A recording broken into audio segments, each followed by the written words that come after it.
पूरे विश्वास के साथ कह रहे हैं और बिहार की जनता बहुत परिपक्व हो चुकी है। वो जो झूठे वायदे करने वाले जो महागठबंधन महाठगबंधन है, ऐसे लोगों को वो नकार देगी। जिस तरह से तेजस्वी यादव, ललन सिंह, चिराग पासवान सबके सब पूरा बीजेपी की तरफ से चिराग पासवान नीतीश जी ने जनसभा की और वहाँ आपको मालूम है वहाँ अभ्यर्थियों ने क्या किया, उनके साथ क्या व्यवहार हुआ। नमस्कार, आप न्यूज़ फाउंडेशन देख रहे हैं। मैं हूं आपके साथ वंदना। कुर्नी विधानसभा सीट उपचुनाव का आज परिणाम आने हैं। ऐसे में अभी हमें बीजेपी प्रदेश कार्यालय में और यहाँ की तस्वीर हम आपको दिखाते हैं कि देखिए सुबह का समय है, लेकिन खासतौर से सुबह भी नहीं इसको कह सकते हैं, कुछ लगभग 10-11 बजने वाले हैं और पार्टी दफ्तर में जो है वो सन्नाटा देखने को मिल रहा है, क्योंकि बीजेपी के लिए बड़ी दिन है, क्योंकि बीजेपी कुर्नी विधानसभा सीट पर जो उपचुनाव हुआ है उसमें कहीं ना कहीं आगे चल रही है, लेकिन पार्टी दफ्तर में जो ऐसा हलचल होना चाहिए वैसा नहीं है।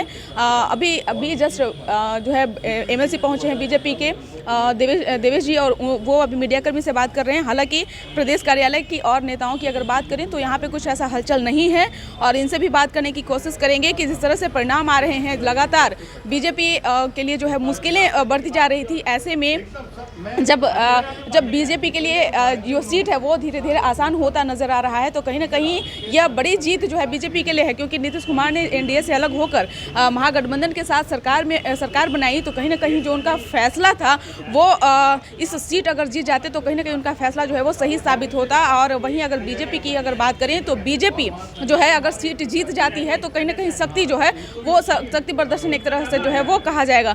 तो कहीं ना कहीं जो कुर्नी विधानसभा सीट है उस पर बीजेपी अभी आगे चल रही है और कहीं ना कहीं जदयू जो है वो पीछे है। लेकिन पार्टी दफ्तर की अगर हलचल की बात करें तो कहीं ना कहीं शांति जो है वो वातावरण देखने के लिए मिल रहा है, कोई हलचल वैसी नहीं है। लेकिन नेताओं में जो जोश है बीजेपी का वो देखने के लिए मिल रहा है, क्योंकि बीजेपी पहले से ही यह दावा करते आ रहा था कि कुर्नी विधानसभा सीट हम जीत रहे हैं। हालांकि अभी परिणाम और भी आने बाकी हैं, लेकिन फिलहाल अगर बात करें तो फिलहाल जदयू से बीजेपी जो है वो आगे चल रहा है। ऐसे में जदयू के लिए मुश्किलें जो है वो बढ़ती नजर आ रही है। और अगर नेताओं की अगर हम बात करें तो बात करने की कोशिश करेंगे। शायद कुर्नी विधानसभा सीट पर जिस तरह से आप लोगों ने सेंधमारी करने की कोशिश की, आप लोगों ने दावा किया शुरू से ही कि जीतते आ रहे हैं, परिणाम भी आप लोगों के कुछ पक्ष में ही आ रहा है, क्या कहेंगे? देखिए, हमारा शुरू से मानना रहा है कि कुर्नी में कई कारण ऐसे थे जिससे भारतीय जनता पार्टी को जीत मिलेगी, बढ़त मिलेगी। क्या कारण था वो? पहला, हमारे प्रत्याशी की छवि, हमारे प्रधानमंत्री जी ने जो काम किया है जनता ने उन पर मुहर लगाई है। तीसरा, जो जदयू के उम्मीदवार थे, जदयू के उम्मीदवार मनोज कुशवाहा, उनका व्यवहार, उनका आचरण, उनका एरोगेंस, वो सिंडिकेट के सदस्य हैं, ऐसा एक परसेप्शन बन गया। लेकिन देवेश जी अभी तक पूरे परिणाम आए नहीं। नहीं, मैं तो रुझान की बात कर रहा हूँ। आपने मुझसे रुझान के बारे में पूछा, मैं उसका जवाब दे रहा हूँ। मैं थोड़ी कह रहा हूँ कि नहीं है, ठीक बात। समय में आप कैसे आकलन कर लीजिएगा कि आपके पक्ष में होगा, हो सकता है। अरे आपने प्रश्न पूछा, मैं उसका जवाब दे रहा हूँ। मैंने थोड़ी आपसे पूछा।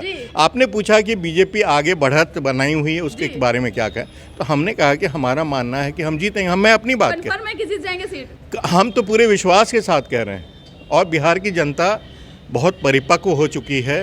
वो जो झूठे वायदे करने वाले जो महागठबंधन महाठगबंधन है, ऐसे लोगों को वो नकार देगी। जिस तरह से तेजस्वी यादव, ललन सिंह, चिराग पासवान सबके सब बीजेपी की तरफ से चिराग पासवान नीतीश जी ने जनसभा की और वहाँ आपको मालूम है वहाँ अभ्यर्थियों ने क्या किया, उनके साथ क्या व्यवहार हुआ, ये सारा जो है ना जनता यहाँ की देख रही है।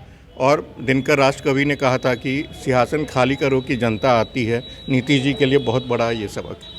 तो देखिए किस तरह से करें देवेश जी कि सिंहासन खाली करो, जनता आ रही है, यानी कि कहीं ना कहीं नीतीश कुमार के लिए जो है ये बड़ा संकेत देने जो है बीजेपी जा रहा है, क्योंकि बीजेपी कुर्नी विधानसभा सीट पर जो है बढ़त बनाई हुई। हालांकि पूरे परिणाम अभी नहीं आए हैं, लेकिन कहीं ना कहीं जदयू के लिए जो है वो चिंता का विषय जो है अभी से ही शुरू हो गया है। देखने वाली बात हो गई कि कुर्नी विधानसभा सीट जदयू और बीजेपी में आर पार की जो लड़ाई है, कौन जो है वहाँ से सेंधमारी करते हैं, कौन वहाँ से जीत दर्ज करते हैं, वो भी शाम तक पता चल जाएगा। इस पर बस इतना ही। बने रहिए न्यूज़ फाउंडेशन के साथ। तब तक हमारे चैनल को सब्सक्राइब नहीं किया तो कर लीजिए। धन्यवाद।